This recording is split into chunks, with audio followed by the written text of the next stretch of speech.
As the Chengdu University gets underway, a side event has been held to showcase the rich heritage of Chengdu and China's achievements in cultural innovation.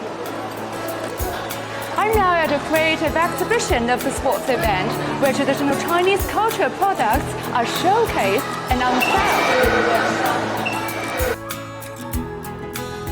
The Fresh Appeal of National Treasure Museum Cultural and Creative Exhibition is held in the new museum of Sichuan University from July 26th to August 10th. Exhibitors include the Palace Museum, the National Museum of China, Sichuan Provincial Museum, Sanxingdui Museum, and other well-known museums in China. The event is linking sports, culture, and various elements together. It's part of a series of activities at the Games held to boost cultural exchanges among young people from around the globe.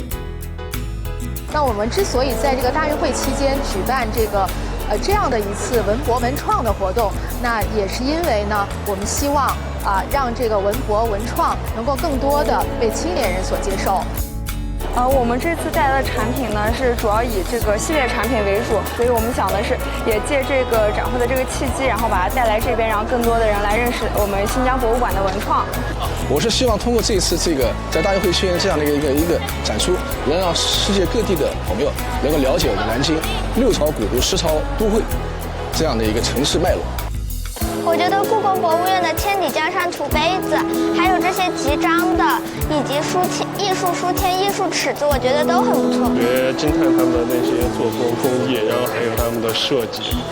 真的是让我感到有一种叹为观止的感觉。